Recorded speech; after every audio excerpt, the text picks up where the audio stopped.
Hello, happy Sunday once again, my beautiful and amazing people. Happy Sunday to Table Talk with Rita Felehara.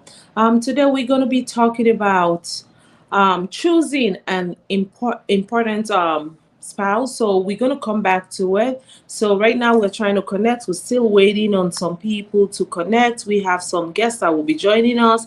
So I will go back again and welcome you guys once again. This is Table Talk with Rita Felehara, CEO and founder of Daughters of Sierra Leone. So please bear with us. We're still trying to connect some people. We are still waiting. I want to thank PROIB Blog, Born to Blog, for connecting us today and Daughters of Sierra Leone. So if you are watching us, we want to welcome you and thank you for joining us today. So today our topic is going to be choosing an accountability partner.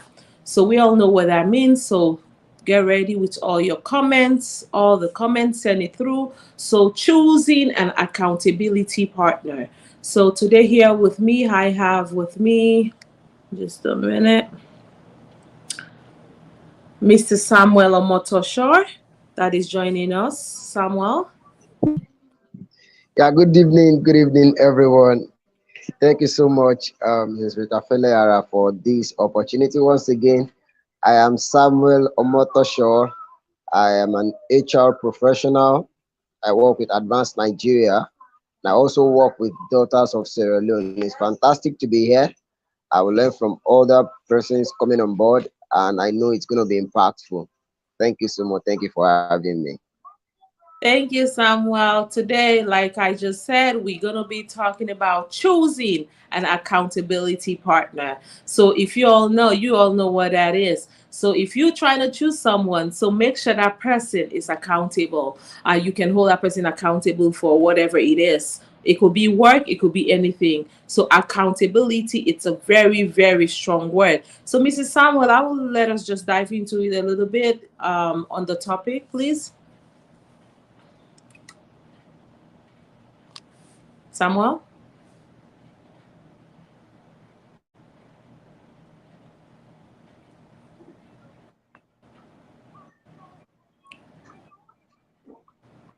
Samuel, can you hear me?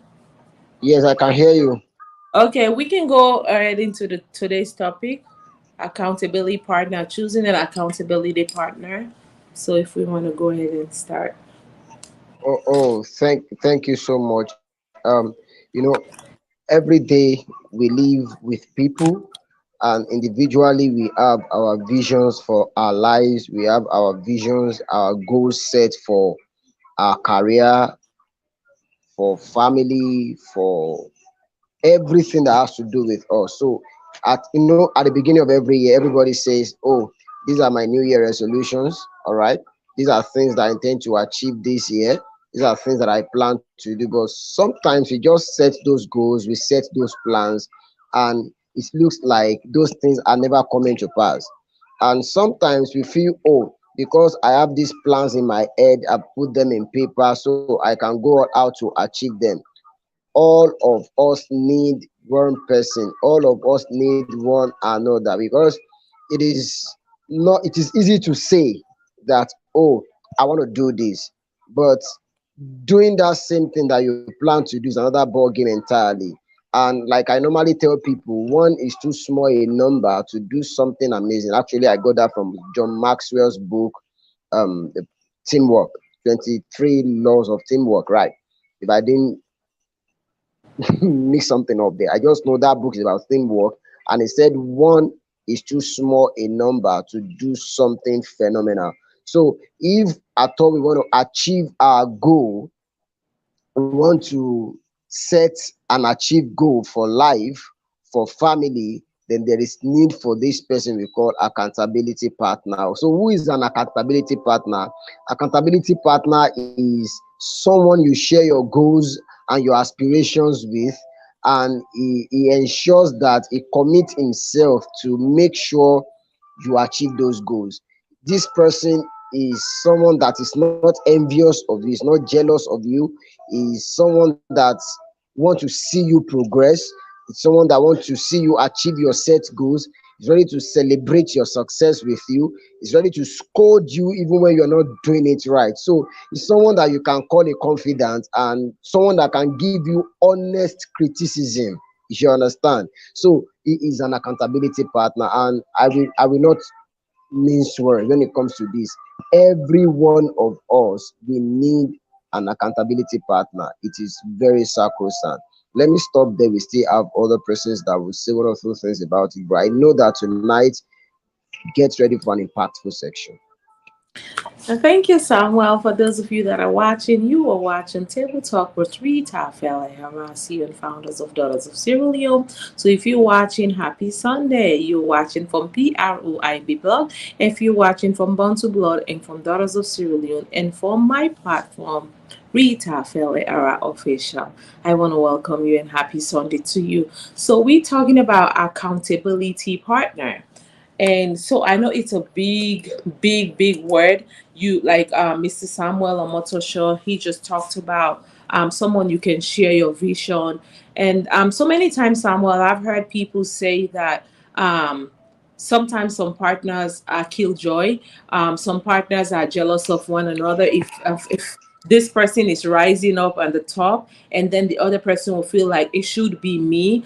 We've had so many cases like that. So what do you think about that, Samuel? Yes, it's somehow somehow funny actually. Sometimes, especially, I want to guess you're referring to family spouse, right? Yes, spouse. Yeah, actually, for me, I think the moment we didn't get it right from the outset, the essence of marriage, then we cannot but have this kind of issue coming up in the home. Because for me, if I say I'm married to somebody, the moment I get married to that person become a part of me. So if that person is progressing, I am progressing. If I am progressing, the person is progressing. I've heard about people say, okay, uh, let me say, guys say, I cannot pray that my wife is more wealthy than me, or my wife is well to do, or is earning more than me. For me, it's not a big deal. If you are married to a princess, it means you gain access very easily to the palace. That's what it means. So if my wife is the governor, I am the first man. Don't let me say first lady. So that's how it is. That's how I see life actually. So, and I believe that if we all see that, oh, my spouse is a part of me, if I commit myself to the development of my spouse, I actually commit myself to the development of myself. So anything that she is, I am. So I think that we settle that mindset of, oh, is bigger than me, or not bigger than me. This is not even about ego here.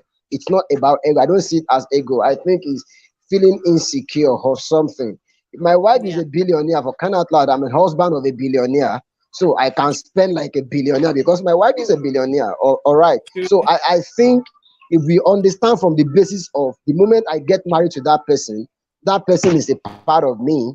Whatever progress that person experience, I am also progressing. Whatever I achieve, she is also achieving it. So I think that will settle the case. All right, thank you, Samuel. So while we are still waiting on for other guests to join us, Elizabeth and Collins, and Essay Ayebene to join us, we want to welcome you. This is Table Talk with Rita Felehara. So please feel free to send all your comments. So we are here to answer to all your questions. So like Samuel just talked about, we're dealing with we going on the marital part. We've seen so many times that people don't want to empower their wives. People don't want to work hard with their husbands because they felt like, okay, if my husband make it through, he will forget about me. Or if my husband make it through, this is what's going to happen. And the wife too. People have said so many times, oh, why are you empowering your wife? Her place is supposed to be only in the kitchen, you know? Why are you doing so much to make sure she is doing well in life? But when you look at it in the other way, is she can do well, like someone saying he will be the husband of the first lady, or whatever it is. So both of them complement each other. If I'm the first lady, let me use first lady of the United States, right? My husband is also, he's going to be standing right there with me. And so I don't see why should any man or any woman be jealous or feel like, oh, if she makes it, I'm going to feel the certain way. We all have different oil and different way how God wants to bless you. Probably God is using your wife to make sure you are on top of what you're doing. Probably he's going to use your husband, but because of this mindset that we have as Africans, that he only has to be the husband that has to do well, that has to provide for the family, that has to make all the decisions. You can still make decisions. We have great women that are out there that are earning figures, or a lot of figures I don't want to name, but they are still respectful to their husband. They are still submissive to their husband. They are still doing what they're supposed to do as a woman and as a mother. So I'm gonna leave it now, and then I'll have other panelists to throw light on what we are talking about. Um, Let me see.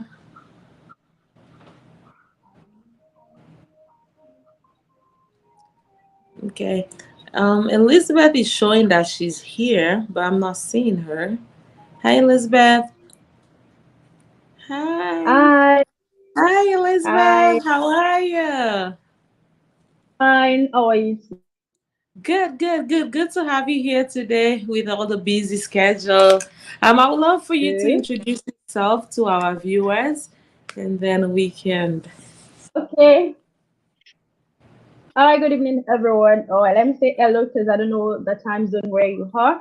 Okay, I'm Elizabeth Adeoye, and I'm a group training project manager with Advance International. Um, HR. I'm in the HR line of business. Okay, and also I have a YouTube channel that has to do with love and marriage. So where we do with things that has to do with marriages, myself and my husband. We throw discussions on things that has to do with marriage and relationships. So I'm here tonight, and I'm glad to be here to share out of my experience and to learn from the table. Thank you. Thank you, Elizabeth. Thank you for being here today with us. And I want to welcome you again, once again. And for those of you that are watching, this is Temple Talk with Rita Falehara, twin founders of Daughters of Sierra Leone. So if you're watching from PROIB blog, Bantu blog, and Rita Falehara official, and we have our YouTube channel as well. And before we leave, we're going to put Miss Elizabeth and her husband. They have a YouTube channel as well, and we're going to indicate all those things down below before we leave. So, Miss Elizabeth, so let's talk. So you already know what the topic is all about. So let's get this Yes. ball rolling. So what do you think, and what do you believe in this? Okay, just as Samuel has said, he has said a lot of things, and I really appreciate that. He actually hit a point where he was talking about you not being when each and everybody has to have an accountability partner. Then I'm looking at it from let me say the same angle but quite different one. I'm looking at you picking your accountability partner. Because sometimes if you get it wrong choosing your accountability partner, just as if you get it wrong choosing your life partner, then you are in for a real deal. But there are a lot of things you need to put in check when you're choosing your accountability partner. Because sometimes people say, but it's different from what they do. So sometimes you are looking at them, but as human, we tend to tilt to what people do more than what they say. Let me share a life experience. Like early years of my marriage is over 7 years now. Okay, so the early years of my marriage, there was this particular pastor. He likes to preach about grace, marriages, and everyone. So myself and my husband were already getting drawn to him in church. So that period we were in mobile, so we do follow him and his family. We live in the same area then. So sometimes the way he talked to his wife right there in the car, not minding the kind of people that are in the car with him, quite alarming. He can just shout on his wife, and then I look up, who is my pastor? Did he just shout? Did she just talk to her like that? So sometimes and imagine probably my husband we have issues and he gets running by him. I can imagine where you can tell him, oh, like not to allow her tell you things to do. You shut her up when she talks, and so immediately we're like, this one can be accountability partner in the family. He's out of it. So looking at him outside, be like, oh, my pastor speaks well on the altar. He does this, he does that. He's into the, this is someone who is successful in his career. Is spiritually, you like is sound. So you might want to choose him as an accountability partner. So sometimes I feel before we choose an accountability partner, we should do a lot of things. Like one, doing a reference check. Reference check, like getting to know the person beyond maybe the platform where you met him, and trying to meet up with someone who is not judgmental. Someone said something like not choosing someone who is jealous of your vision. So that means for someone not to be jealous of your vision is someone who even has something on table. That's to be someone who is quite ahead of you, or probably you're on the same line of achievement. You cannot use someone who has not achieved up to you, and you don't expect him or her to be kind of jealous at some point.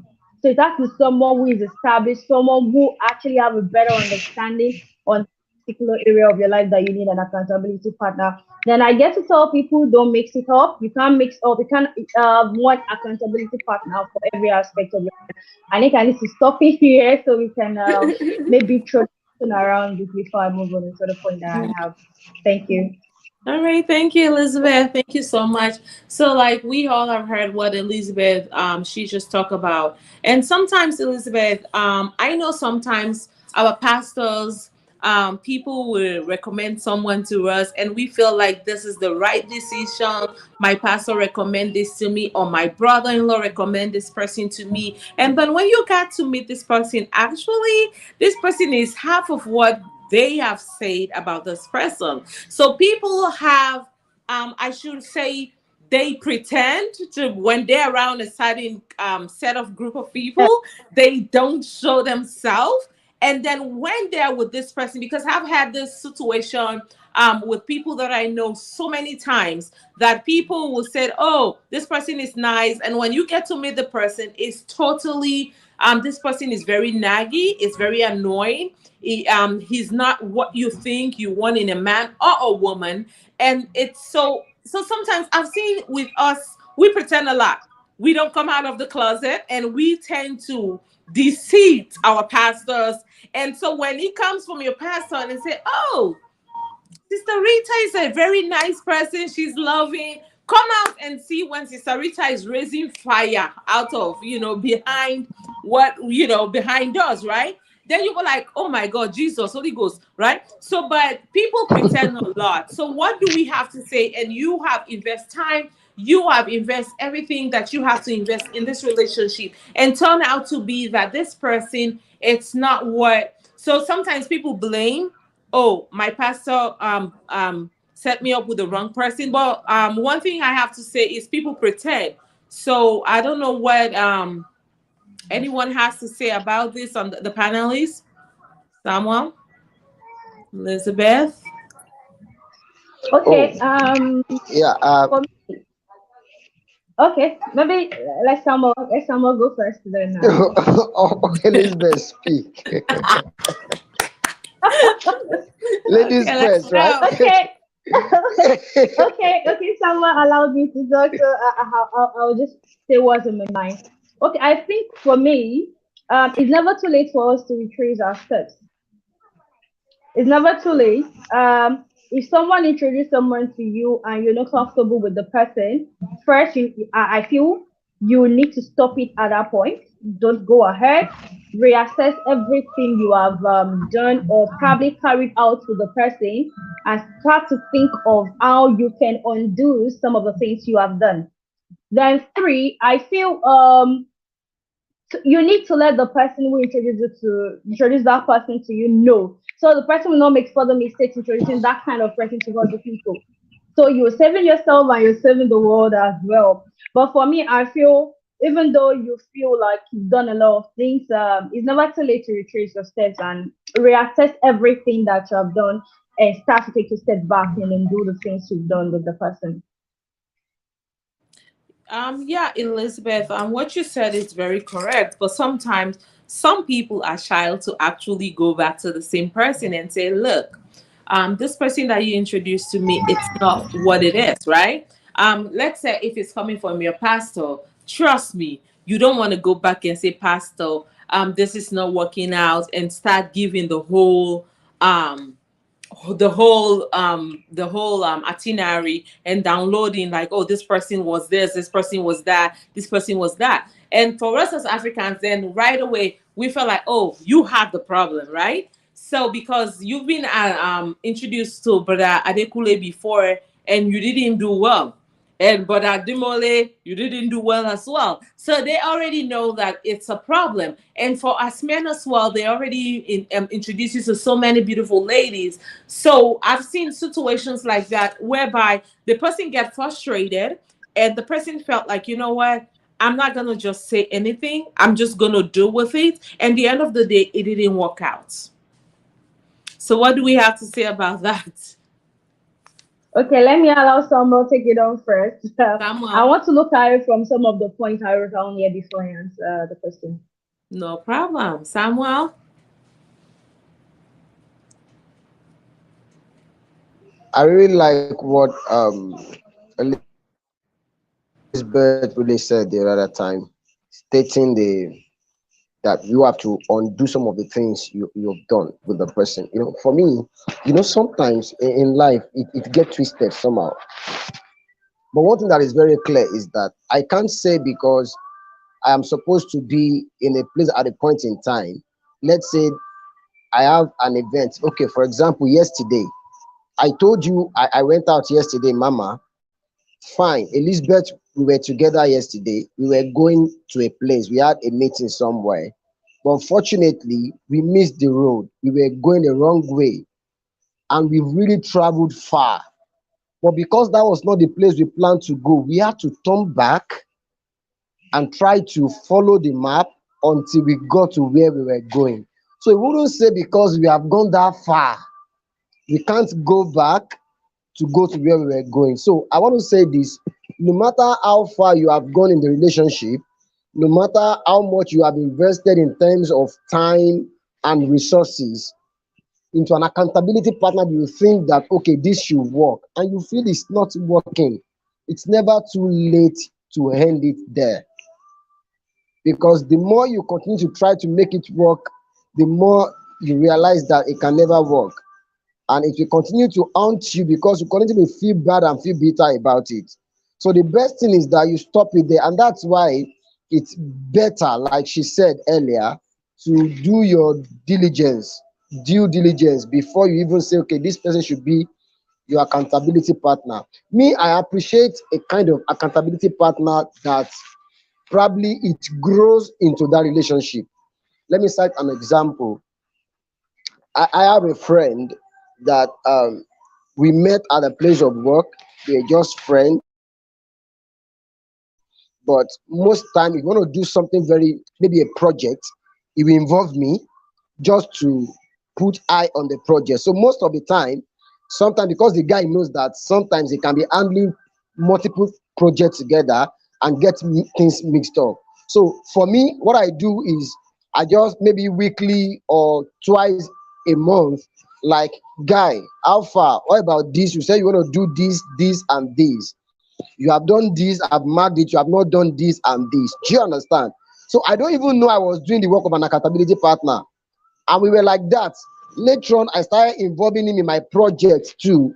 Do you know, we are best of friends now, we are colleagues, and we do this perfectly well. And there was never a time we said, okay, guy, you will be my accountability partner. You, I'm going to be your accountability partner. But the fact is just that the relationship of our friendship at work grew into being accountable to one another, to each other rather. So I feel I appreciate that more, but I will never say that is the best because the fact that it works for me doesn't mean it will work for every other person. So if yours is like you have observed someone, you have researched that person and you feel that person is the best fit for you to be your accountability partner, fine, you can walk up to him and let him know what you want him to do in your life. Probably like Elizabeth has said, maybe it's in the aspect of your career. This person is doing well in his career and is a line of your career that you want to start as well, or you envision to see yourself in the future. That person can help you through, like show you what he has done in the past and how you can do it better, learn from his mistakes, and learn things that he has done perfectly well too. But if it's happened to be someone that happened to be a friend, or that kind of example that I've given too, it's cool. But one thing is very, very sacrosanct. Ensure that you do your due diligence before you allow anyone into your life, because actually it's your life. It is not only marriage that you say, okay, this guy is in my life, or my spouse is in my life. Anybody that takes your time, that you invest your resources, emotion, and attention, actually is part of your life. So doing due diligence is very important. Thank you, Samuel. Samuel, thank you so much. I hope viewers, you are learning a lot, and I know sometimes we felt like, oh, I don't want to speak up. So, like you heard our sister Elizabeth, she talked about speaking up. Tell whoever introduced to this you to this person. Let them know what are your challenges. What are you going through with this person?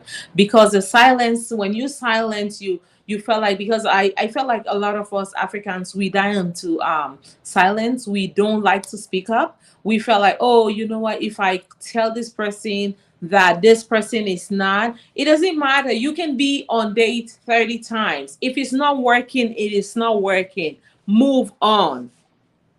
Move on, because sometimes we feel like, oh, you know what, I'm 30 already and they already introduced me to this person. Trust me, what you don't want to do is settle down with somebody that you don't care for, that you don't even love. That's the worstest thing that anybody could wish for anybody. Okay, so if you know that you're not happy with this person that you're with, and it's very hard. For a long time, all my siblings, everybody got married before me, and I was telling my dad, I don't want to get married. And for African parents, they think something is wrong with you, right? And when I find that right person, that I feel like, okay, this is someone I'm going to live with, then think about it. Like, you're living with this person. It's been 1 year, 2 years, 5, 6, 7. The days are going. And to me, I'm clapping for myself because I've done a great job. Because little things like will just trigger me, because living by yourself for over let's say 30 years, and you getting to marry to someone that is living with you, you guys are living together, and this person has his own habits. So to top it up, like, I always clap for myself. I tell myself every day, like, oh, you've done well. Like, that's the greatest achievement that anyone I have achieved. Always laughing. I have a dream. I am so proud of myself, because guess what? I found an accountability partner that I can hold responsible any day, anytime. I can call him, hi, Chief, look, come and give me. You understand? So that's what with the, and Elizabeth and Samuel as well. So for me, my prayers is for you to find that someone, man, woman, for you to find that someone that can give you accountability of everything, So I find mine. So you find yours. Complain a lot, like Elizabeth say. Tell whoever introduced you to that person, hey, look, this person is not good. This person is a if you're not complaining, you're not telling this person like, hey, look, I don't like this person. This person is AS, whatever. But if you're not saying anything, a silent mouth, you're not saying anything, the person feel like you are happy with the relationship. And a lot of people are settled with the wrong person, and then 10 years down the line, you cannot change anyone. Okay, sometimes people ask me, oh, it's gonna change. It's not gonna change. She's not gonna change. If that person is who she is, that's who she's gonna be like. So Elizabeth, I will hand it over to you, so for you to add on to what we all have talked about.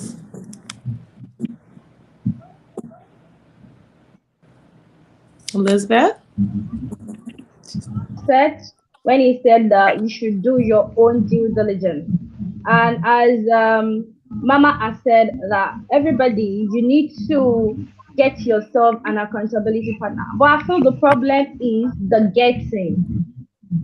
It's not accept. I like the words you use. You know, they always say a verb is a doing word. Getting an accountability partner is quite different from accepting an accountability partner. So before you accept, you get. That means you earn.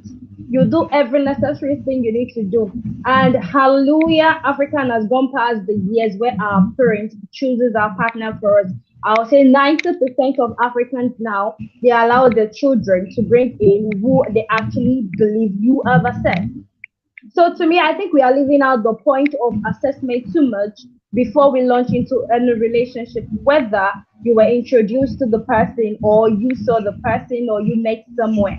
There are a lot of things we need to look into. We are rather subjective when doing our assessment than being objective. And I feel the problem is we are rather not objective because we are yet to even run assessments for ourselves. There's this book I read by T.D. Jakes, Before You Say I Do. He said that you should do analysis of yourself. You should know who you are first before you even know who complements you. So if we are taking this accountability partner into the point of relationship, then we are talking about the first level, which is you. Mama says something, I appreciate myself. How many times do you even appreciate yourself? How well do you love yourself? Sometimes people run into relationship thinking that is where they find happiness. The happiness starts from you. It's from within to the from within you before you can even extend it to someone else. So you have to check yourself. Who am I? What do I like to do? What's my plan for the future? How do I want to live my life? Then you can think of someone who complements you, someone who fits into this. But rather, we much I think then ladies especially, we like to live like a mirror of men. We always take that. I think it's an African thing. We are groomed in a way whereby we tell ladies, you have to be or just stay behind, like the shadow rather. That you have to be the shadow of your man, just stay behind. No, everyone needs to come out of the shell, and we have to bring. What do you have? What are you bringing to the table? So right from the point of courtship or dating, I don't know the word to use. You know, you have to do your account. You start stating the account. What are you bringing to the table? What am I bringing to the table? What do we do? So the assessment is from every point in time. Like when I was going to get married, myself and my husband, during our courtship, I know how much he earns, you know how much I earn. Okay, right from courtship, we've been planning our finances. So a lot of things we've been discussing together, we've been stating together, you know, we sat down because we know it's a very important part of our lives. So I feel it's an individual thing. So it's a problem caused by the person sometimes if we do not do our right assessment before we go ahead to accept whoever is introduced to us or whatever is thrown at us. So I feel that is just my contribution on that particular point. Thank you, Elizabeth. Thank you. Thank you. I would wonder this is something that we really don't talk about as Africans, and we felt like, oh, we should not talk about it. You talk about you bringing everything on the table and talk about what she has and what he's handing and she's handing and talk about it. We don't talk about that. We felt like, oh no, it's okay. No, it's not okay. And to me, what makes me feel good and what have kept me in marriage all these years, I'm happy with myself. I always tell myself I could do better. And one thing that I always tell my other partner, I always tell them, like, make me a better wife, make me a better woman. Because when you leave it up to them, don't just take credit for everything, and you just don't say, you know what, I'm this, I'm that. You trying to be all bougie and be cute about it and all that stuff. And sometimes these things come back and fall back and hurt you back in the face. I tell my husband every day, and would I marry this man if there's another life? I will. Because you know why?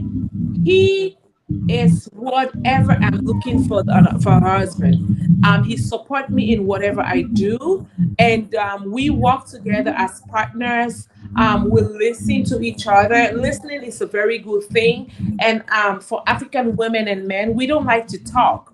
We felt like, oh, when your wife say, oh baby, let's talk, and sometimes you guys want to talk about figures, you guys want to talk about how can we move this family forward, what do we want to see in the next 5 years, have plans that's as family.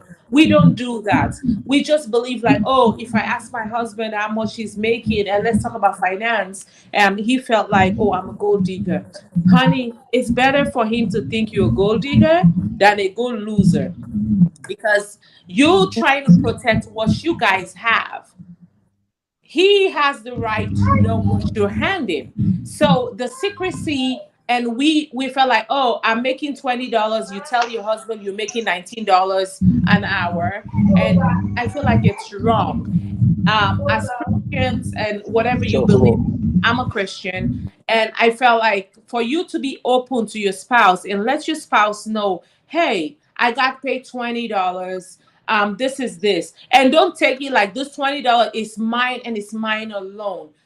What have helped me in my marriage is, even if I have $50 billion today, I'll bring it home and say, hey babe, this is $50,000. What are our plans? What are we going to do with it? So if you always been the selfish person, I have $20,000, I want to eat it up on all by myself. You're not going to be successful in whatever relationship you're in, because you just be like, okay, I have $20,000.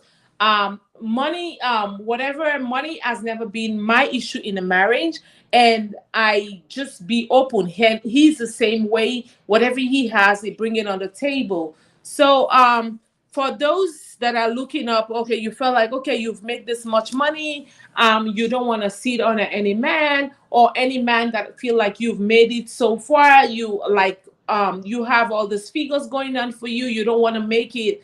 There it's a partner for everyone, but you just have to identify what you're looking for. Elizabeth have talked about it, Samuel have talked about it. It's only you have to identify what you want in a relationship or as a partner, accountability partner, then you can go from there. But if you didn't identify and you already have a problem, and guess what, you meet someone, honey, that's not going to happen, because you have your own personality, and you felt like, you know what, I got this all, I'm going to do by myself, I'm making six figures every month. Guess what, I don't care, you make six figures, a woman, you need a man to be by your side. A man, you need a woman to be by your side. So it doesn't matter. So if you felt like, okay, I've make it by, but guess what? When it's night, you need someone to be by you. And so it's the same to women. So we need each other. We complement each other. For some of us that are in marriage, like we look at it every day. For every day I miss my other half, and I said I can ask God for anything more than having him in my life, because when I have him in my life, I've changed so much. Things that I said that I wouldn't do, like I'm actually, like I'm walking into it. Like when I met my husband, I started going to I was going to church before. I was going to Samuel had been in my church before. Samuel, correct? He's been in my church before, and getting into the other part and getting to know the Lord more. And I felt like, wow, this is the experience, because my mom, she's a Muslim, and married to my dad, she's a Christian, and she reconverts herself to Christianity. And so when that happened, so I didn't know anything better. So the better thing that I could ever have in marriage, by marrying my husband, he actually led me into actual Christianity. And now I'll be the one that wake him up like, oh, we have to pray. Oh, this prayer is going on. So that's an amazing feeling for every woman to feel that you have accomplished. Sometimes it's not even monetary, but little things that your spouse do in your life, and you get to appreciate them for who they are. And for me, I have accomplished a lot because guess what? I thank God that I married this man because when I was praying for a spouse, I was not praying for a millionaire. I was praying for someone that knows God. And I've not shared that my team knows, people that have worked with me, they know that I always pray for someone that knows God. And when God gives me somebody that knows God, that is the best feeling you can have ever. So, Elizabeth, I will leave it up to you for you to contribute to what we just talked about. Hoops. Okay, I think Mama is kind of leading us into the spiritual aspect, right? The spiritual aspect. As you're saying that, then I started getting charged. Uh, okay, I was speaking with a colleague of mine, like, was it last week or last week, and she was asking me, she asked me a particular question that, okay, how do I manage my own? How do I manage my own with everything I'm involved? She knows I have a YouTube channel. She knows that the nature of my job. She knows quite some things about me, and then she asked me how I get to manage everything. No, I just told her because I have a supportive partner. And together, we have a plan, we have a mission, and the number one thing on our list is first we seek God, and when you seek God, every other thing follow. So as Mama was saying, I pray to God to give me someone that knows Him. So it's one key thing on my prayer list. Then when I was looking up to God for a partner, I was like, I want a man that loves you, a man after your own heart. So the truth is, a man that knows God will not hurt you. A man that knows God will respect you because you understand the passage that actually taught him to be that he's out to be the right man. What you are supposed to do as a man, what you are supposed to do as a woman. So some of us just like it's like we flip through the Bible and we just really we don't imbibe it into our way of living. So a man who fears God, a man who understands God, will know how to treat you. But for us, sometimes we feel like everything is kind of physical. But I told that also that see, the spiritual controls the physical. We were first a spiritual being before we became this physical. We have this physical look that we have right now.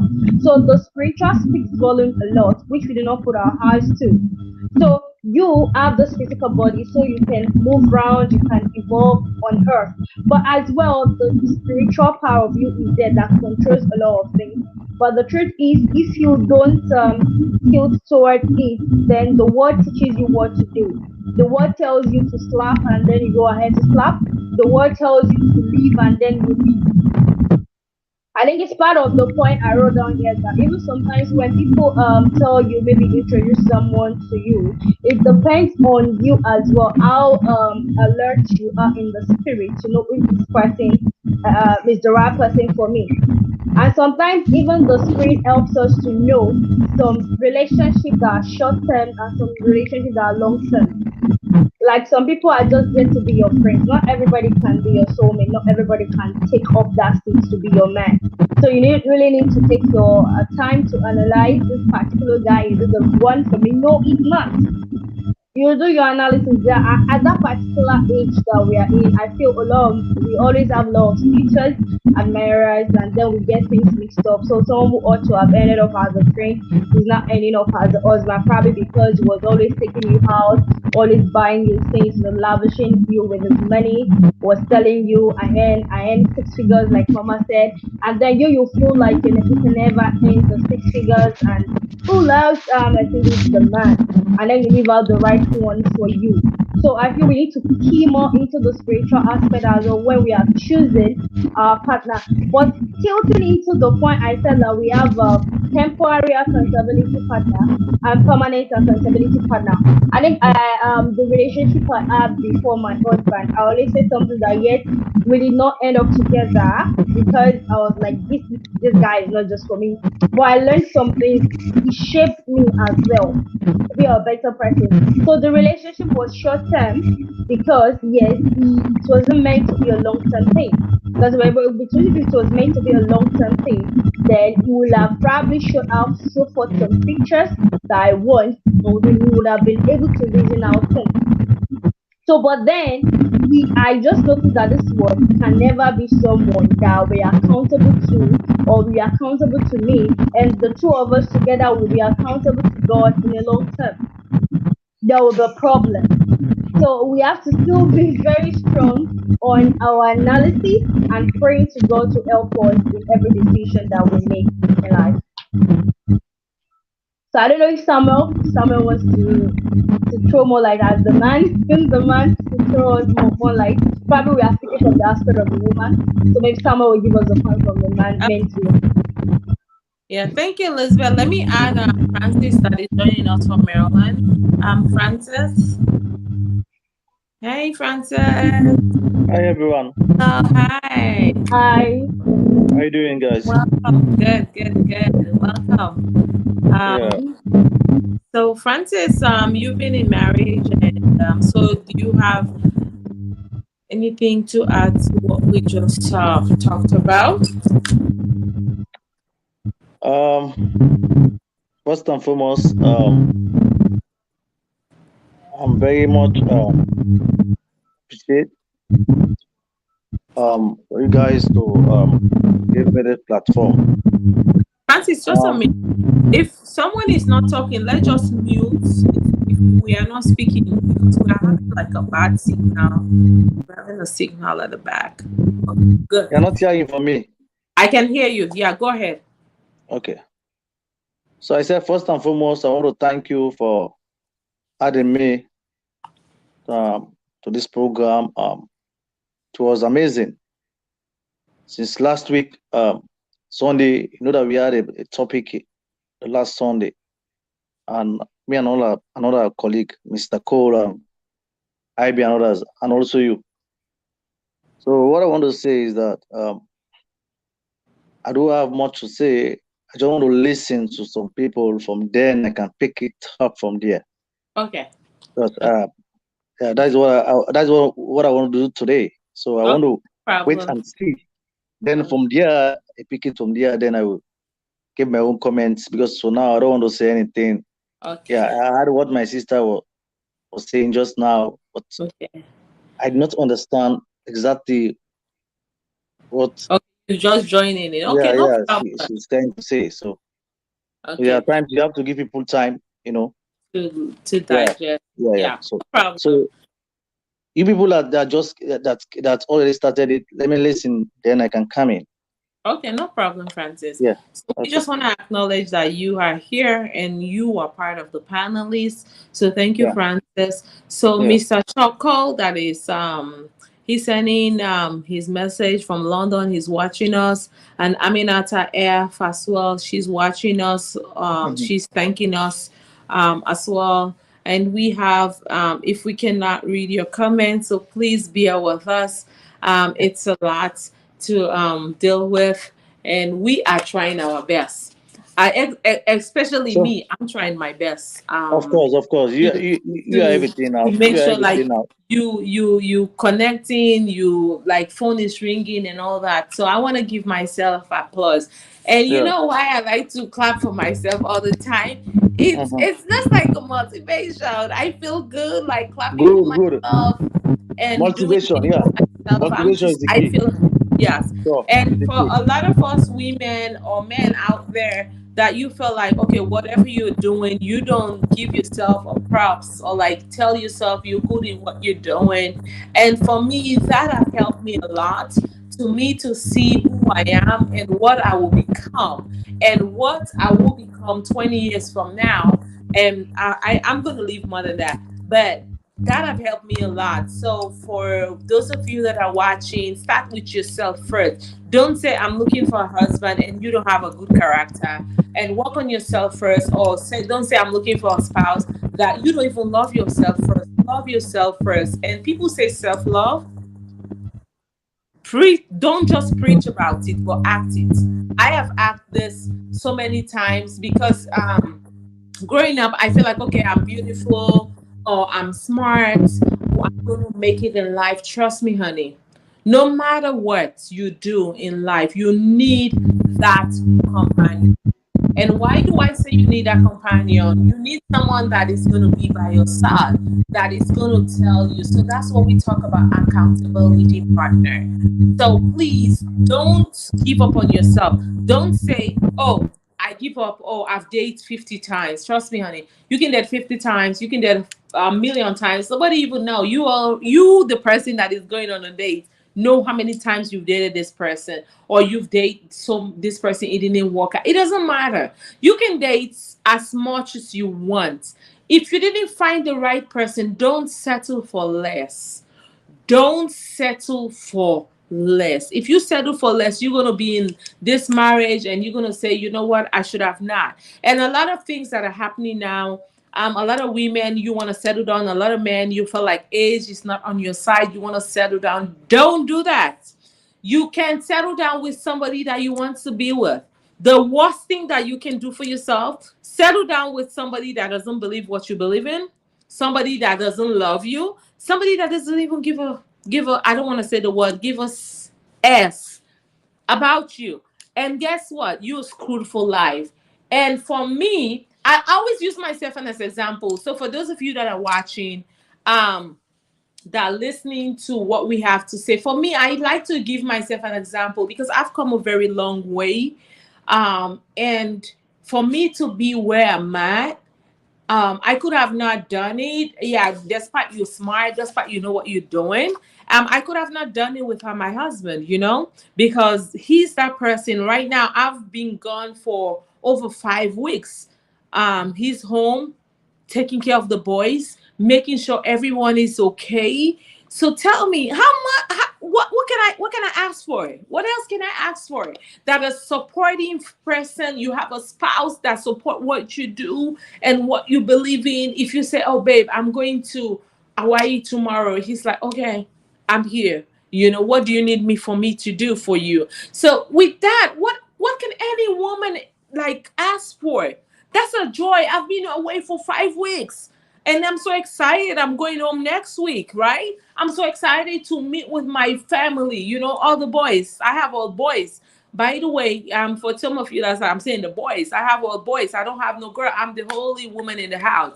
And I just thank God for God to give me to this person and that loves me unconditionally, that support, not only love me, that support what I do and what I stand for. So for any woman, my prayer, or for any man, my prayer is for you to find that partner that can understand you, that can believe in what you do.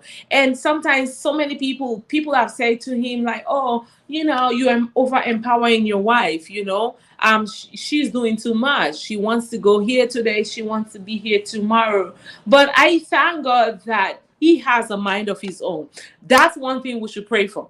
We should pray for a spouse that have a mind of their own. No matter what anybody says to them, they just be like, okay, they listen, but they're not gonna take it to action. So that's another thing that I thank God for. So for when we're praying for spouse, when you're praying for whoever you believe that you want to settle down with, because it's hard. Marriage is hard.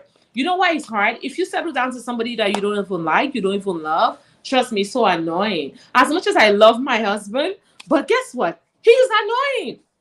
And I see that so many times. I was like, oh my God, why did I marry to this guy? And then guess what? I take my step back and I say, why did I marry to this man? This man is a loving person. This man is a great man. This man has a fear of God in him. So that's why I fall in love with this guy. So all those things. So I'm gonna leave it to other panelists to say enough of my own story. I like to tell story a lot because guess what? It will help someone. I believe sometimes some people are, oh, she brags so much. I have every reason to brag because guess what? When God bless you with something, if you're not testifying, that is not good. So I'm blessed with a great man of God. And I am happy that I waited. I didn't get married the time I'm supposed to marry because I would have missed my own spouse. So I thank God for that. So I will leave it to Elizabeth or Francis wants to listen. So Elizabeth, I will leave it up to you.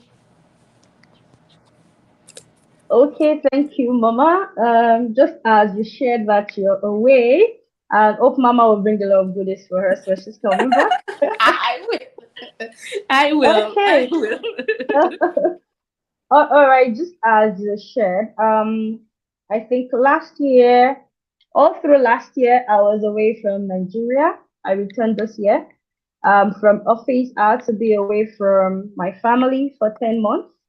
Wow. I was away, and guess what? My husband took charge. He took care of the kids that even when I returned, I became jealous of him. Like, oh wow, the kids are all over you. Like they just want to daddy, they want to play with daddy. But that wouldn't have been I wouldn't have been able to achieve it all if I had no supportive man. You know, Mhm. when I was to travel, that I even told my dad that I'll be away, so you might not see me for a couple of times. Oh, okay, are you sure? Oh well, you and your husband, you guys, the way you're together, nobody can tell you what to do. You just stop it there. But there's some of our friends, and close links that told my husband, like, oh, would you allow that? And he told them, why not? She's a woman, she's an eagle, she's allowed to fly. Who keeps an eagle down? When he called me and he told me that, no, I was moved to tears, like, what? You said all that? I said, yeah, I need to make them understand. I don't need to keep quiet when people ask me, why will you allow your wife? I need to tell them you're an eagle. You need to soar. We Wow. fly. We don't sit down. Yeah. So sometimes I feel if we do not get a partner who believes in us, it's a problem. That is why I wrote down this point. I think I'm gonna read it out. I said if you hide your thoughts, your Mhm. feelings, your wrongdoings, your personality, and so on. If you hide all this from your partner, from your accountability partner, you have defeated the purpose of having one. Hmm. Let Very your strong. partner know your feelings. Let your partner know your thoughts. Let your partner know your wrongdoings.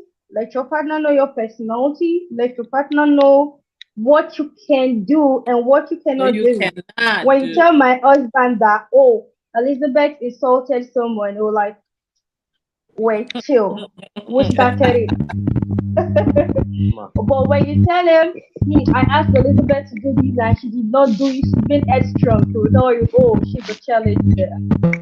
She's Right. headstrong. You get it? So let your partner know what you're capable of doing.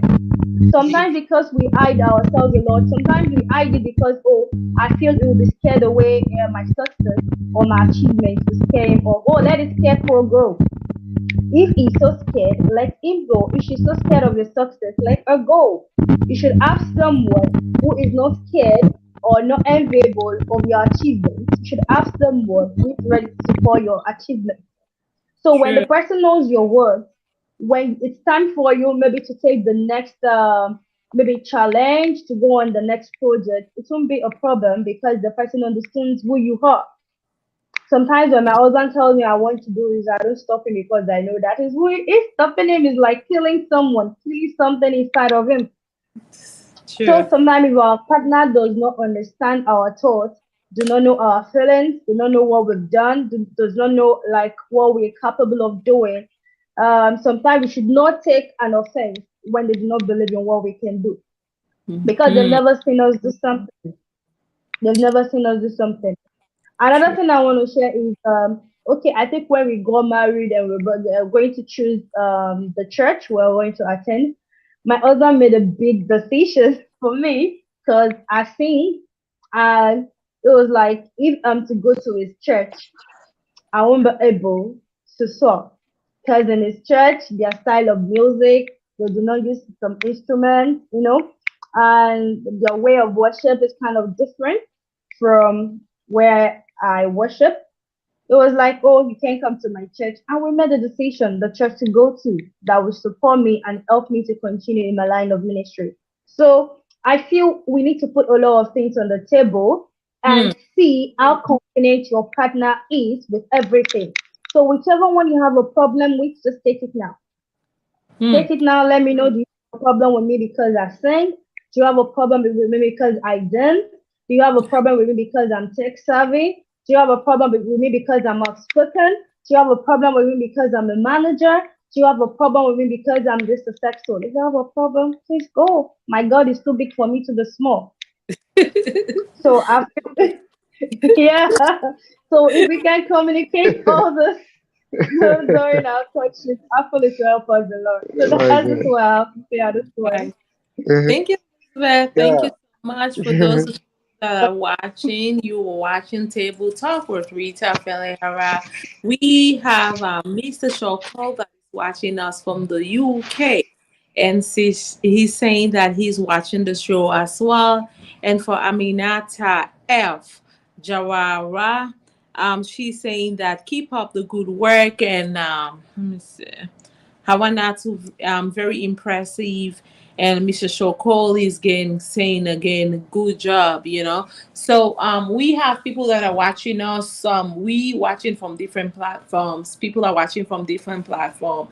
So I've learned a lot today, and what I have to say, and I'm going to give other panelists to actually talk about their own experience. For me, this is a very touching. I don't know he's gonna be. It's this is gonna be so touching for me. For me, I believe in relationship, and I believe in working towards relationship to grow to however you want the relationship to grow. And for some of us, we give up so um, early. When I married my husband is from Delta State, Nigeria. I'm a Sierra Leonean by birth, Sierra Leonean by birth, Nigerian by marriage, and I'm naturalized in the U.S. And what's a great combination, right? Jollof rice, mix it up, right? And to me, I tell myself, it's a love you. I tell myself I can't do anything better. You know, I'm a Wafarian. Worry. Uh-huh. You all know. For those of you that are Nigerians that are watching, you know, I just love the culture. And so for me, when we got married, for what was a problem in our marriage is communication. When he says something, and I've lived, could you imagine? I've lived here for like 20 years. And so we were having communication issues by when he says something, you all know what worry is now. When they talk so strong, they come out strong. So that was a big problem for me. So I get to understand that, okay, this is how they talk and this is how they are.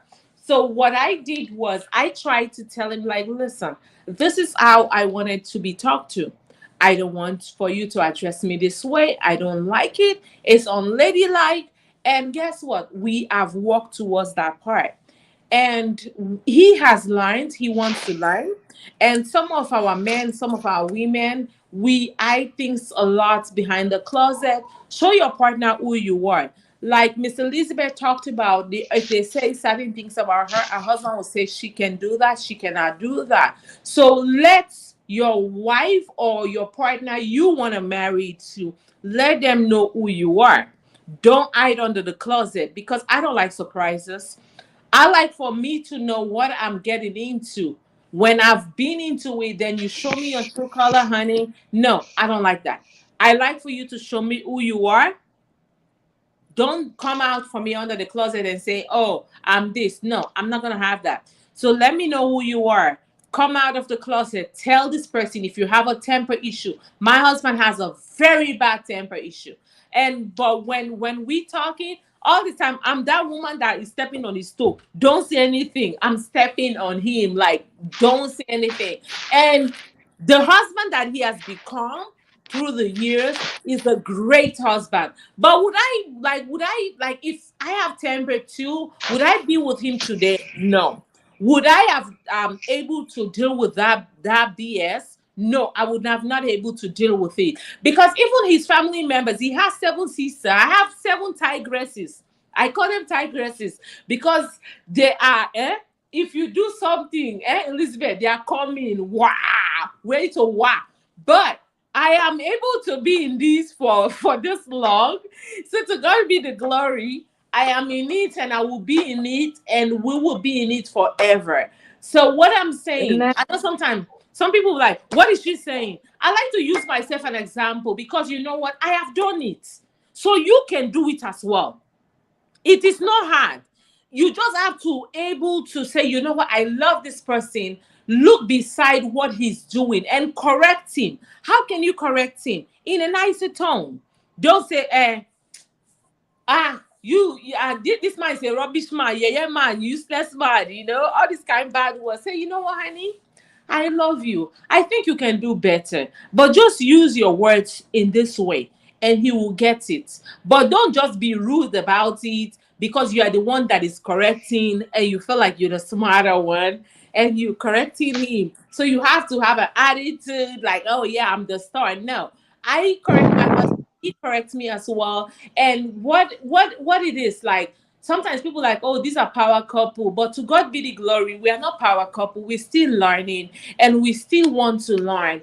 And do I happy of being there today? The decision that I made, being in the US here, going all the way to Warri. I don't have relations there. I have family in Nigeria. It was a big risk. It was a big challenge for me. So for those of you that are believing that you have someone somewhere, you don't want to take that bold step, your destiny is in your hands. And I took mine and it worked for me. And I believe it will work for you. You have to take that bold step. I take the bold step and we're celebrating our 10-year marriage anniversary. If I didn't do that bold step and take the bull by the horn, I will not. People tell me you're not from Nigeria, it's not going to work, he's going to leave you, he's going to this. We have 3 wise men. I call my boys wise men because they are wise men. And I'm really grateful that I make that bold step. Everybody discouraged me, but I didn't give up. Everybody say whatever they have to say to me, but I didn't give up. And one thing that make us, me and my husband, we look at what people are going to say. What are they going to say? What are they going to laugh? They didn't laugh. Next year, we will celebrate our 10th year anniversary. How can you shout? I am shouting. I will be shouting even more. Hey, how can you dance? Marriage is a beautiful thing. It's all how you want it to work for you. And it's how you position it to be. Relationship. When me and my, like, even up till now, Elizabeth, people ask me, are you guys boyfriend and girlfriend? I say I wish, but I'm happy. And you can be happy too. But let's just change. I know we women, especially what I'm saying for women, we have this strong personality. We don't want to see it. If we feel like we are career women, we don't want to listen to our husbands. If we feel like, oh, this, every morning before I go, I'm out of state. And before I go out, I call my husband, babe, what should I do? And he gives me that message for the day. And with that message, trust me, Elizabeth, I'm winning. When I go, I'm stepping into the realm. For people that have worked with me, they be like, Mama, you are bragging. It's good to brag. When you have a good someone, it's good to brag. It's allowed. Let me brag. Let me say what I want to say. Because you know what? I like sometimes people say like, Mama, why she didn't marry Sierra Leoneans? They are great Sierra Leoneans, but they are not for me. My destiny is in Nigeria, and so I accept it. So for those of you that want to marry someone from another country, don't limit yourself. Don't tell yourself you have to marry from where you are from. Or from Nigeria, I say you don't want to marry Sierra Leone. No, it is wrong, because guess what? I listen to myself and I tell, have I dated Sierra Leone men before? Oh, yes. And not even poor ones, so not poor ones. Very sound in the country, very yeah, you understand, Elizabeth? But I didn't choose that. I choose my part, my destiny, what God has destined for me. But look at it today. I have 3 wise men. They are Nigerian, right? So I don't look up to say, it doesn't matter if you are from Tanzania, follow your dream. Because guess what? You are the only person that are accountable for your decisions. So I am happy that I made that decision. I'm not saying Sierra Leone men are not good. That's not what I'm saying. They are great, but it was just that when it comes to choosing my spouse and what God has for me was in Nigeria. And I am happy to be a Nigerian by marriage. And I am happy to be a Sierra Leonean by birth, and I am happy as well to be a United States citizen as well. I naturalized here. So, Elizabeth, I'll leave it to you, and you can have your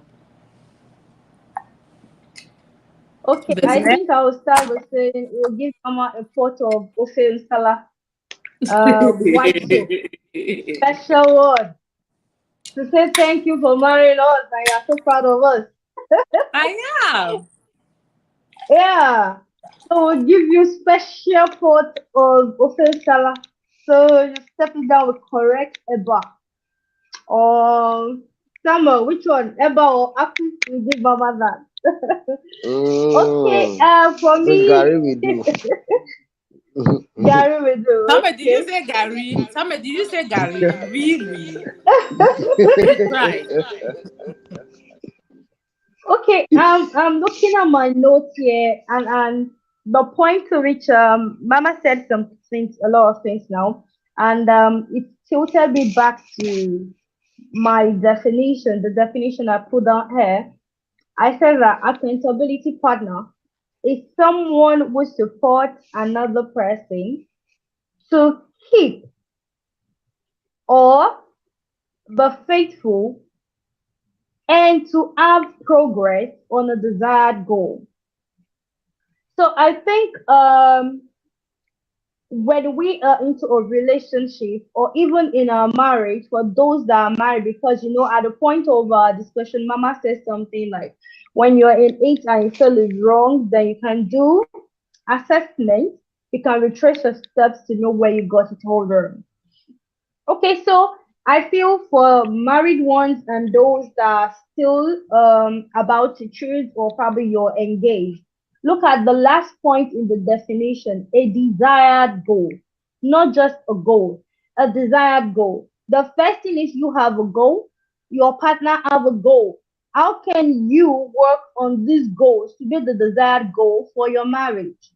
That will be your focus point. That will be what drives you guys. It will be but what you guys should be accountable for. You check yourselves and like, oh babe, you said you want to do this, you want to do that, or what are you doing on it? Do you need any support? How do you want me to come in? How do you want me, to support you, or what advice what would you like me to do? Like, but because we do not just have a goal, our goal is just let me be in a relationship. Let me just get married and take that out of my plate. Everyone is asking me when am I going to get married. So let me take that out of my plate and I'm fine. No, you need to have a goal because that is what will keep you, your partner, for your partner to keep you, your partner needs to see something. You need to put the seed in the ground. You cannot be waiting for the fruit when you've not placed your seed in the ground. You cannot even be waiting on God to water the seed. God will be looking at the two of you like, are you guys okay? No seed in the ground. You want me to pour water on what? So you need God to water it, put the seed in the ground. Then you guys will be looking forward to the fruit.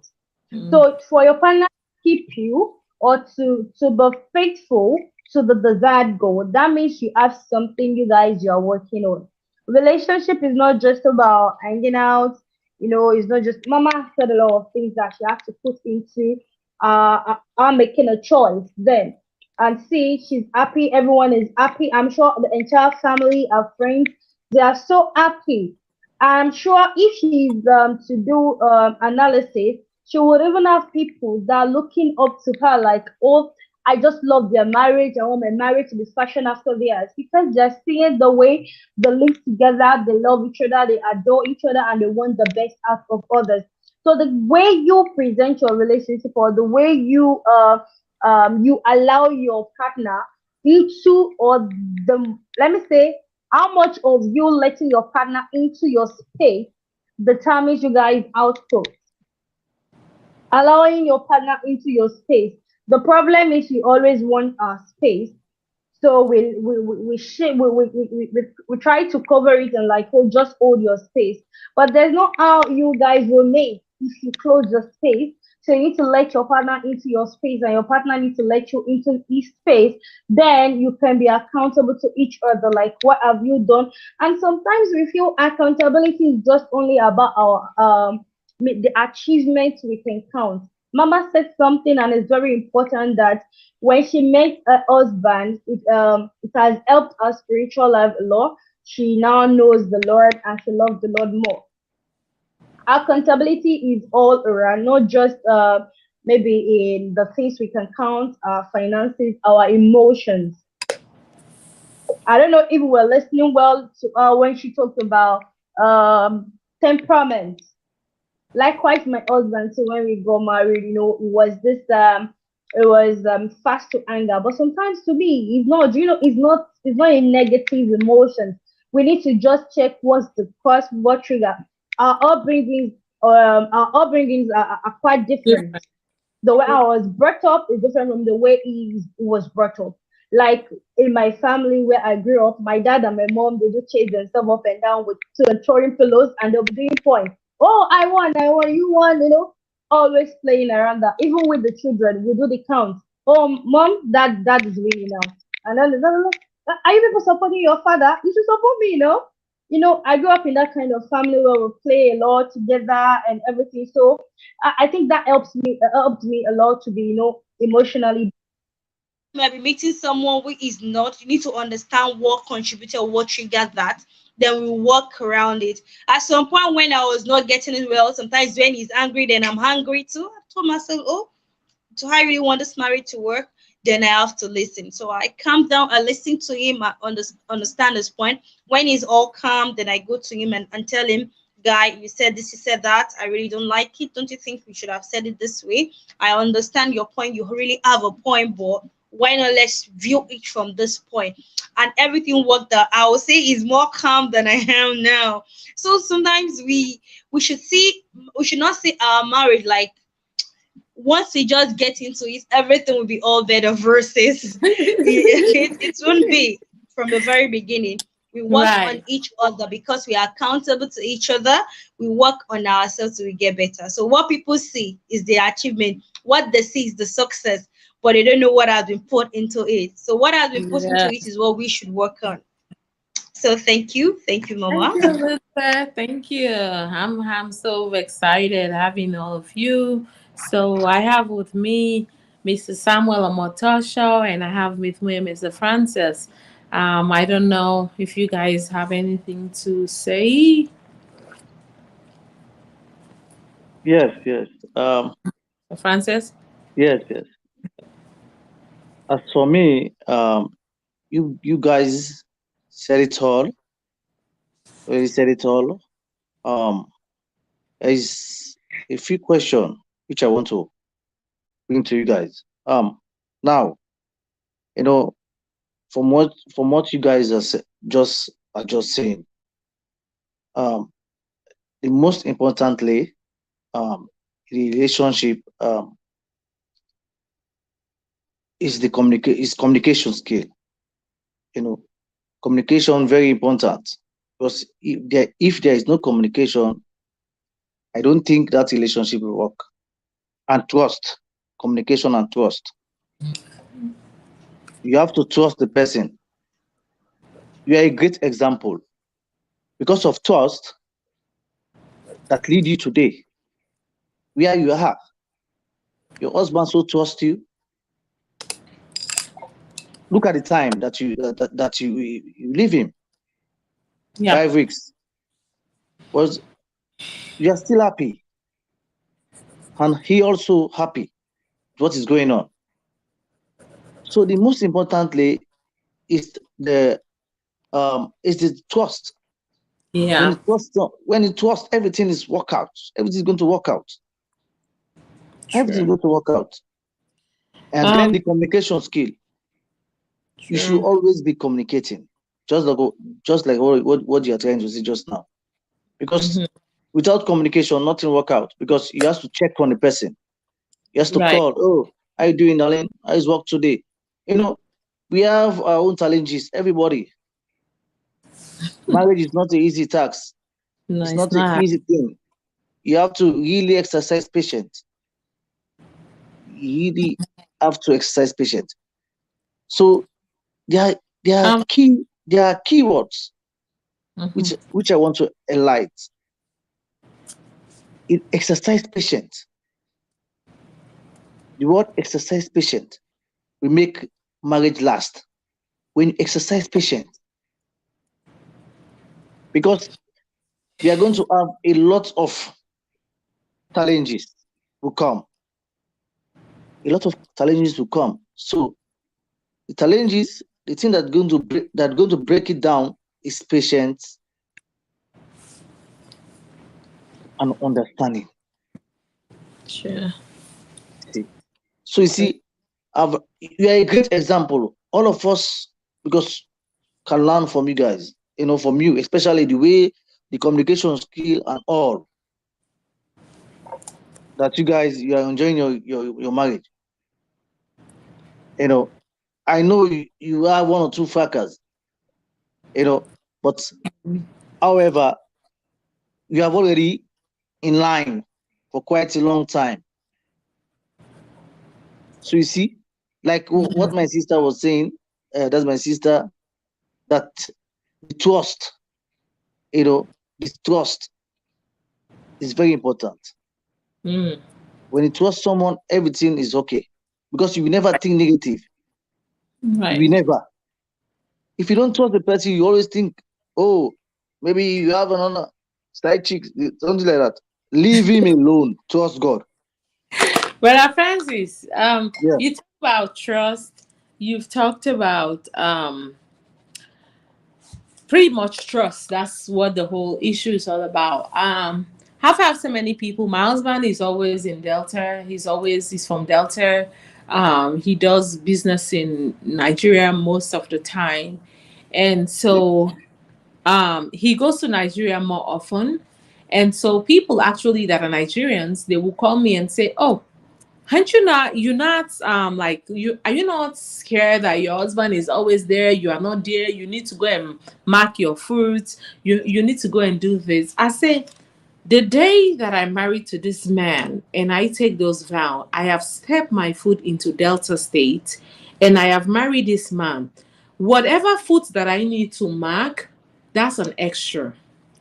I trust my husband. I've never sit down for one day and when he's going to a meeting, he calls me, "Hey, I'm going to a meeting. Um, this meeting is going to be this." Even if it's my own nonsense that I have to say, he will take that nonsense and form it into sense and take it with him. Um, I've traveled for a while now for work, and every morning that I wake up, my kids go to school by 7:30 in the morning. I'm still in the same time zone. By 6:30, um, before then, we already prayed. Me and my husband, we already do midnight prayers. 6:30, we're up. We talk about how our day, we prayed. We talk about what we want to see in our day and what we want. And to be funny is, me and my husband, we work together for quite some times, and people ask me, "How do you work with this man and you live with him in the same house, you work in the same office together, you come home to this man, how do you do it?" I say, "I don't know, like, we just do it." I just don't It's God. see, yeah, I just don't see, like, okay, that's my husband. But when it comes to figures, Elizabeth can, go into it and the banking system somewhat. But I just be like, what, this is my husband. We're working together. We just respect each other, and we work together. We worked together for over 4 or 5 years. We worked together, very successful business that we built together, and we do it. And it's not like, "Oh, I'm the boss, I own this, oh, this one is like this." Then you guys are going to crash, and when you crash big. And so what we have done as couples, we learn to listen to each other. Even though if I'm saying rubbish, my husband doesn't tell me in the office in front of staffs that, "Oh, what you're saying is bad, or you are not good, you're not smart enough." My husband always tell me, like, "You know what?" He always let me make those decisions, and even like our staff was like, "Oh, Mama is gonna make that decision," like, because they're not looking for him to come and say. He always put all his finance into it, but they're not looking for him to come and talk. I would be the one to come and talk, and I'd be like, "Okay, Maria, this," and I would say my thing, what I want to say. But I am happy that is he putting the finance into it? Is he the one that is doing it? Yeah, but he doesn't make, because he's the one that is doing everything. So I'm the woman, I don't have a say. You get? So I always have a say, though I have even little finance, but I always have to say the bake cake for me. And they're looking up for that. All my staff, they were like, oh, he's not gonna say anything. The wife is gonna come in and say something. So they always look for that. And that's a great thing. When even people that are closer to you, people, when I even left, people were telling him, people that I knew, friends, they were saying, now wow, this one where you left your wife even go for how many weeks self? Which kind of wife be that? I want to do blah, blah, blah, blah, blah, blah. Everybody's saying their own things that they have to say. But my husband believed in me before he married me, and he still believes in me. He knows that I have a career that I have to pursue. You get? So he doesn't see it as a big deal that, and we work to our schedule. Like, okay, he wants to go to Nigeria. And what about when he goes to Nigeria all the time? I'm there with the kids. I'm watching the kids. I'm so tireless. I'm drained.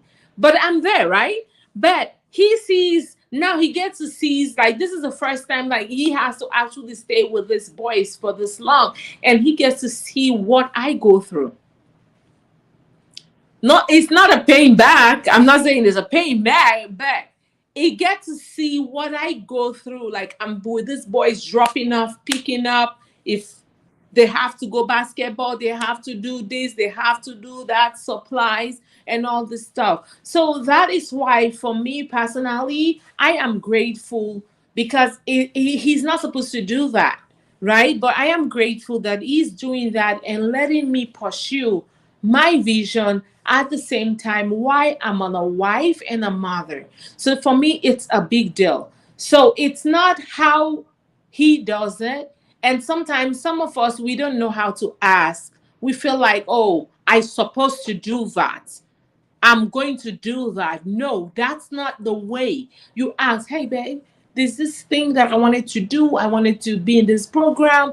I don't know your schedule, but do you think that I could go to this thing? Not, oh, I have to go or I want to go. That's not the way we ask. We ask in a nicer way, in a way that you felt like he will receive it better. But some of us, we felt like, okay, we're earning six figures, or we supposed to say this way, and I'm who I am.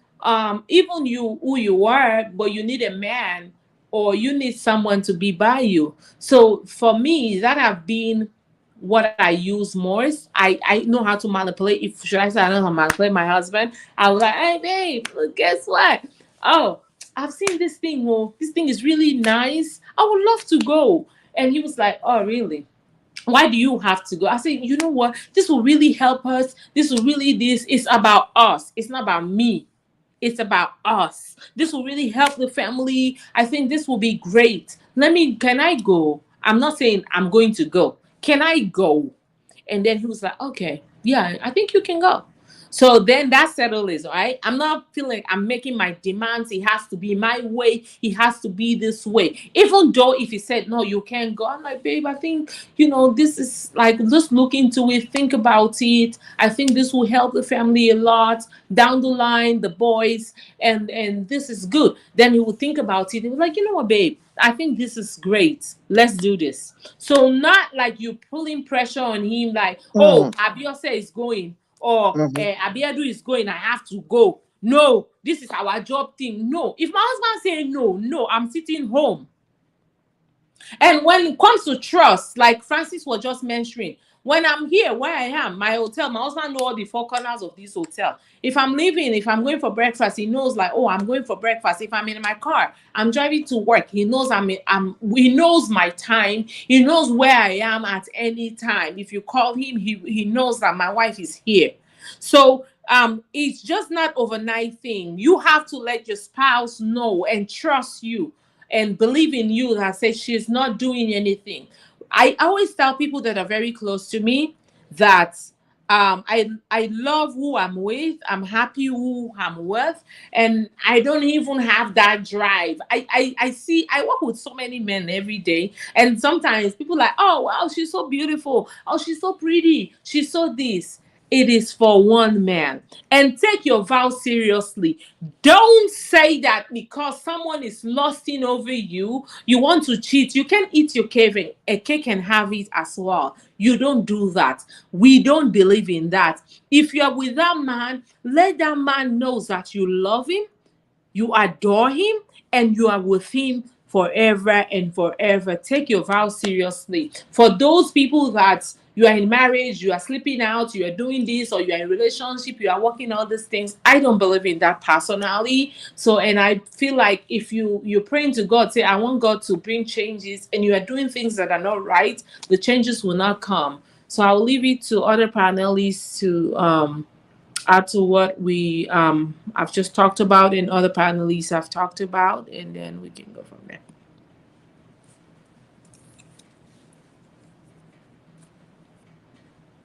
Lisbeth.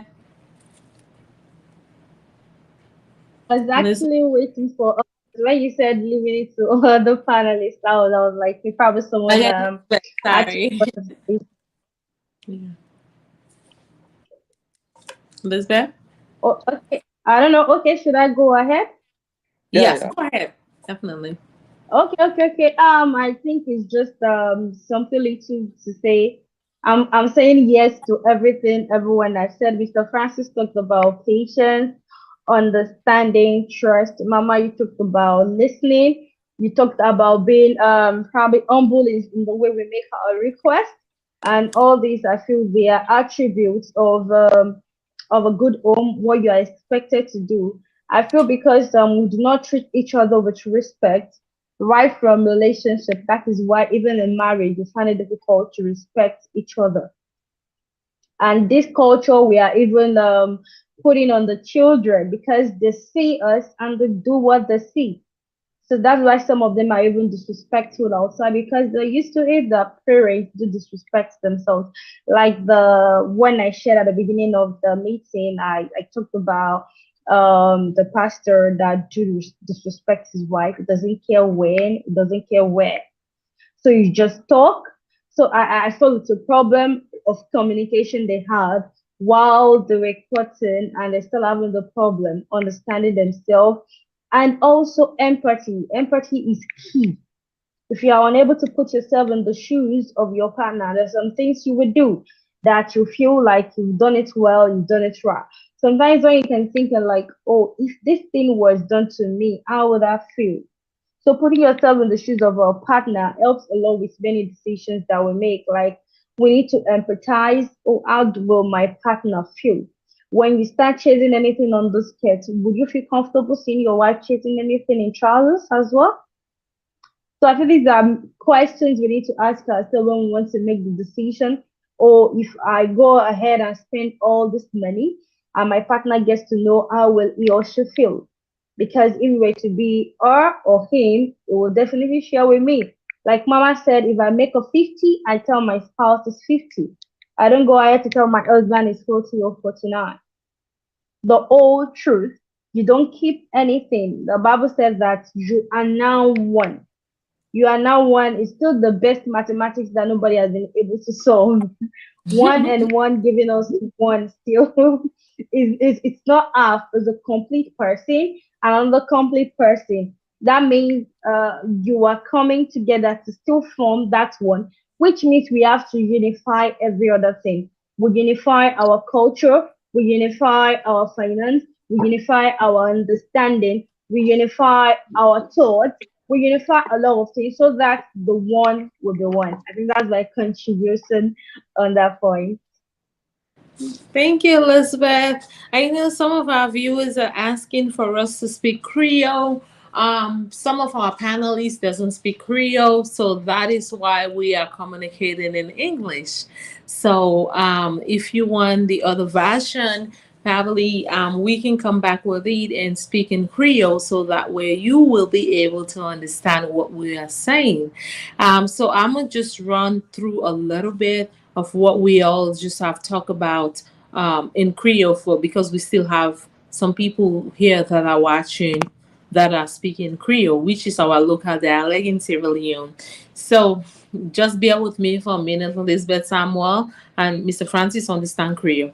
So for una where they watch, we don't talk about relationship. We talk about accountability and for choose your partner. We don't talk about all that stuff in there. So what do we mean by that is we mean say now for trust you man, you for able forget that confidence say this man what I deal with or this woman what I deal with, this woman ki able for do things the way and once myself ki able for do the other one. If they pay you 1,000 euros, not to work like Panama talk say this 1,000, not 1,000 they pay me na 500 euros. Can't tell the man say na 1,000 euros na they pay me, or tell you web say na 1,000 euros they pay me. So that woman know what they work towards. So that they can help you relationship as well. And a lot of things then they boku things and the way I feel say you can able for let your spouse able for work with you. Not a way you talk to Santigi talk something, you can't tell the man, say not to na so Santigi talk, and we know to Santigi talk. So please, if you're in a relationship or you want to go into a relationship, you the cult, not lie to your spouse. Tell your spouse always waiting at it too. Me when they talk to you, and then they lie to me, man. I don't marry to me, man. We get 3 picking them. And then they lie to me, man. I tell me, man, exactly where Usa are they at that moment, and where I left that place Usa are they, I still let him know where Usa are they and Usa are they go. You they tell you partner Usa you they go. So that way that you can able for build trust. Waiting me brother Francis talk about trust. Trust na big factor na any relationship. If person not trust you, he not go able for deal with you. So you therefore create that atmosphere. Say this person trusts me, and trust you cannot force trust. You know they force the person for they trust you. You therefore earn the trust because waiting do they like it today are they able for go any partner in the world. Even if I not call me man for 1 or 2 days, my husband will not feel I'm cheating on him. He's not thinking I'm doing anything outside my marital thing. He's thinking she's resting, she's tired, she has to get herself together. But you self want to build that kind of relationship. If you resting and then your husband call you one time or your boyfriend, you didn't pick up, he's thinking you are cheating on him. That is bad. That is bad. So you want to change that mindset. How can you change that mindset? Is go back and begin do things the way not good things and make him feel say he can trust you. So trust is very important in a relationship because if trust is not important, look like with sister Elizabeth, she's traveling for 10 months, she's gone, and the husband a man deal with the picking them, right? But why in the things say Elizabeth they do anything inappropriate? Because it trusts her, right? So one, you therefore make your partner trust you. So these are things them where we brought up Mr. Francis, Brother Samuel, Miss Elizabeth as well. Don't talk about. So these are all the things we've talked about. Trust, and able for make sure you pick a good partner. Sometimes don't go by boyfriend say something. Sometimes we don't listen as well as women. We have a very hard head. We feel like if somebody says something, we get offended. We feel like, oh, why are you telling me this? You're not supposed to tell me this. But just listen. If you can listen, you will learn a lot. I used to be the same way, but I changed the way I think and the way I do things. And guess what? I've learned a lot and I've grown a lot and I'm still growing. So if you're watching us, just keep growing, listen more, don't talk a lot, listen to whatever your spouse, because some of them when they tell you something is actually the truth, and then just listen to that and make your way around with you whatever you are doing. So I know say my career is not that great, but please bear with me, I am trying. And Francis, Yes. I don't talk me Creole done. I don't narrate all things, Elizabeth. I've narrated everything we've talked about into one Uh-huh. thing, and I know my career is not that too, but Yes. I've tried. Francis, how you see the Creole?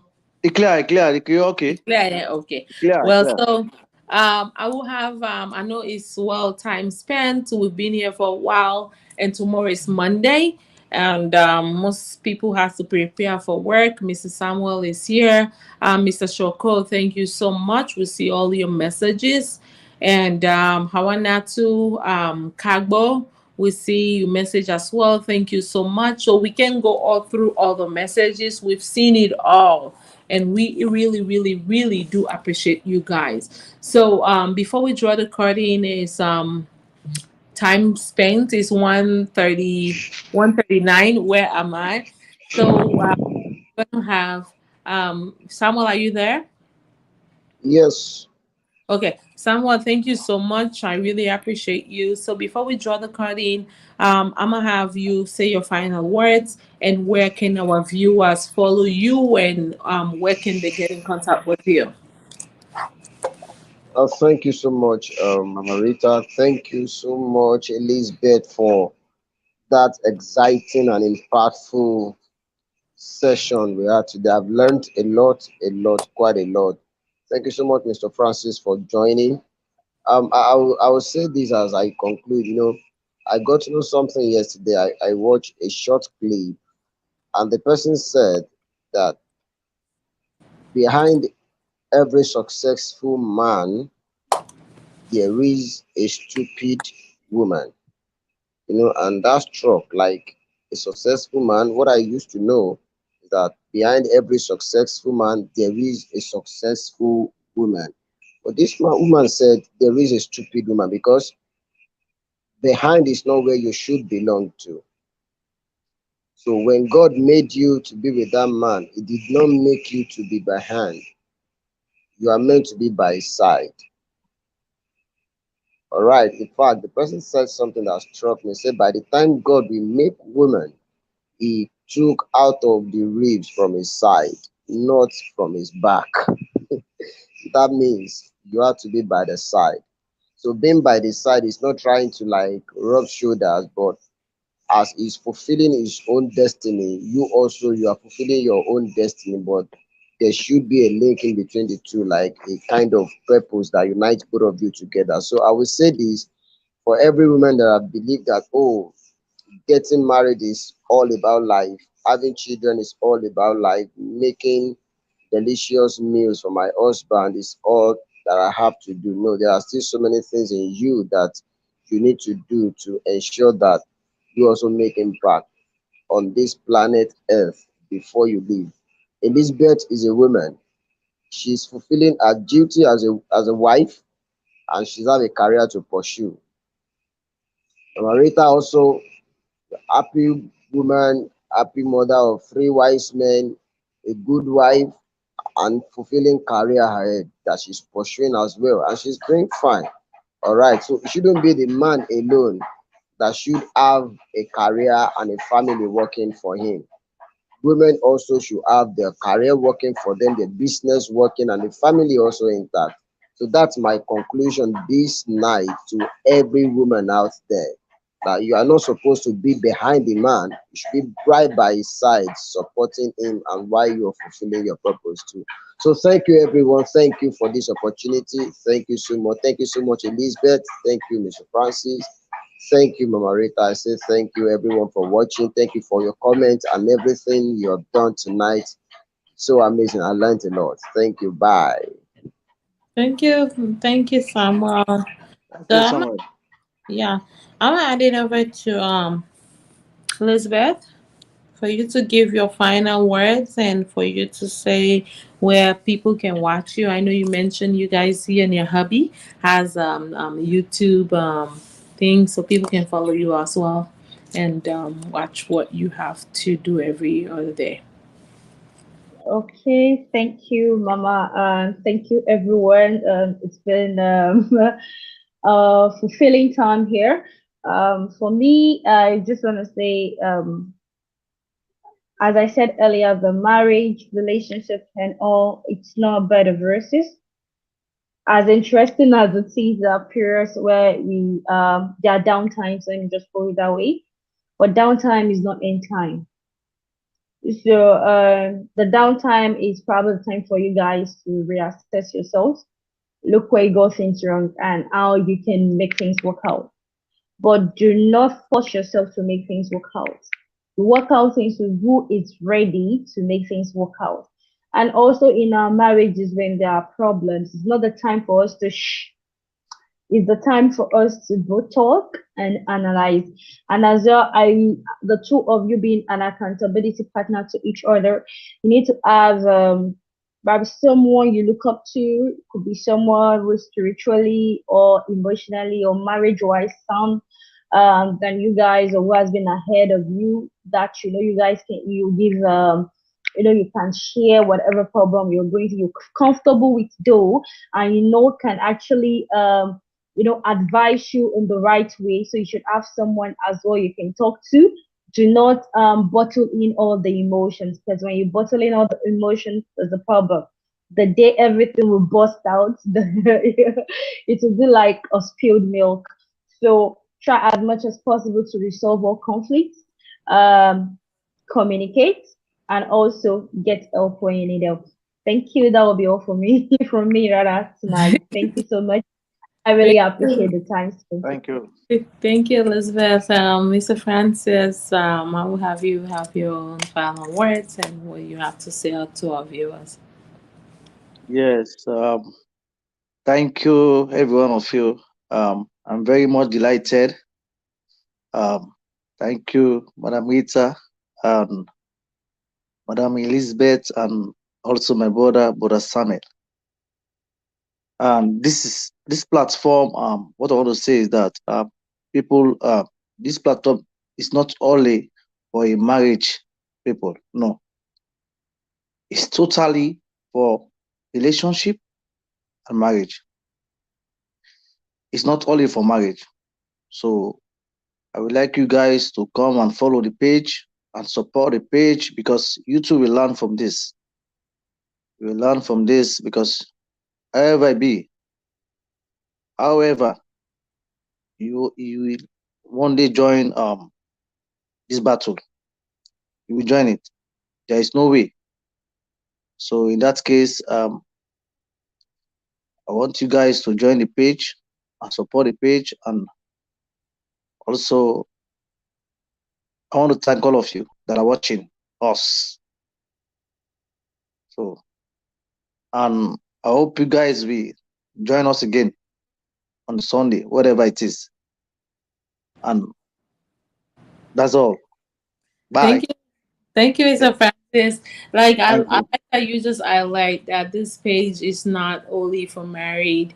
I've been through my own journey before, and Miss Elizabeth through, and Mrs. Samuel. We have all been single before, so why would tackle the marital part? It's because now I'm speaking as a married woman. I'm not speaking as a single woman, but it's a lot of tips that I have to give you. Me being single and how was I able to stay in marriage for this long, and how am I doing it? It was not an easy journey for me as a Sierra Leonean getting married to someone way across the other coast. We are West Africans, so it's not been easy. So please follow this page. It's a lot today. It's just a topic that we are talking about. And is it a good thing to be married? Yeah, it is a good thing. It's a blessing to be married. Yeah. While I was single, I was praying for God to bless me with someone. And so you want to know that journey as well. Elizabeth has great stories as well. We're going to post our YouTube channel. Samuel has a great story as well. And we miss Miss Ese Ayebene and Mr. Collins. They were supposed to join us today, but because of the internet and we were trying to connect them, they could not be here. Collins, I'm saying Elizabeth. Collins and Ese. Me We people in Salon, me people in Africa, and we Salon brother and sister. No, definitely. No, we're talking about the people that were going to join us. They were the flyers. They were supposed to be here. So we want to say thank you. And you guys made a great effort.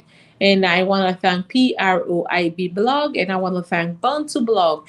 And for all of my beautiful viewers that are viewing us from Sierra Leone, I want to say thank you. And I want to thank all of my viewers in Nigeria as well, Ghana, wherever you're watching us from. I just want to say thank you for being part of I this. thought that you want to see Tata to the local diet. So I will look at diet. Tata. Oh my God, Francis, you're becoming annoying. I am going to do that. This is my show.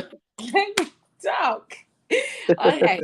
Well, Francis is reminding me because for some reason, I don't know why people feel like I'm not speaking a lot of Creole. I am so sorry. The family them are so sorry. But last week, the entire program was on Creole, and I have Yeah, some yeah. my co-workers that are watching as well, they don't understand Creole as well. So I try to balance it out. So I hope you guys understand. I have people that are not Sierra Leoneans, so I cannot speak only Creole. So there's some programs that I would do. Probably what we do is we do a Creole session and we do an English session. So please bear with Yeah, me. yeah. I am just trying whatever comments or whatever solution you can find, but it's kind of not fair that people that are watching that are not Sierra Leoneans, they are only Black Americans or Hispanic Americans that don't understand Creole and they are watching. So I hope you understand. So please, I will come back in between and speak a little bit Creole in between, and Yeah. probably that can capture it, but I can just speak the entire program Creole.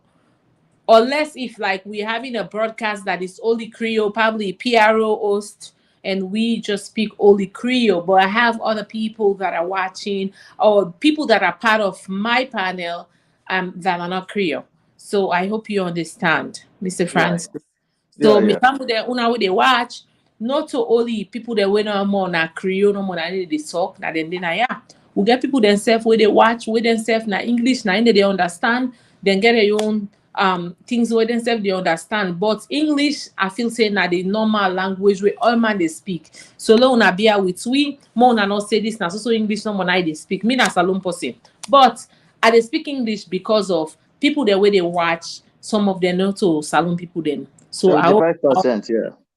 yes. So I hope una all be out with we. Una all go able for adjust. If we just they do normal salon program, when I just Creole no more now they talk, then we can talk Creole. And then some of una self they complain. Where I talk the Creole, una say I not talk am fine.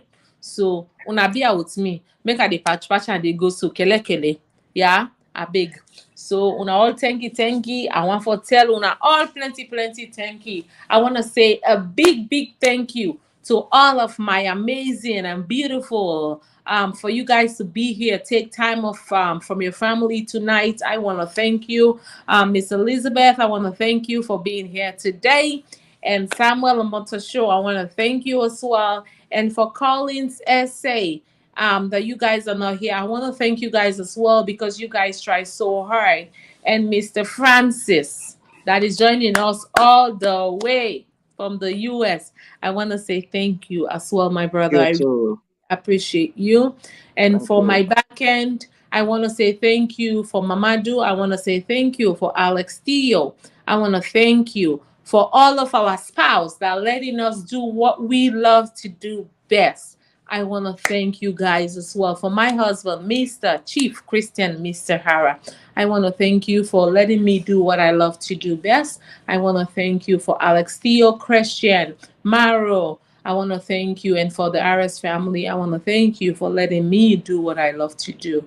And Elizabeth, thank you so much for being here. Samuel, thank you once again. And Mr. Francis, thank you once again. PROIB blog. Thank you for all my amazing and beautiful guests. I want to thank you all.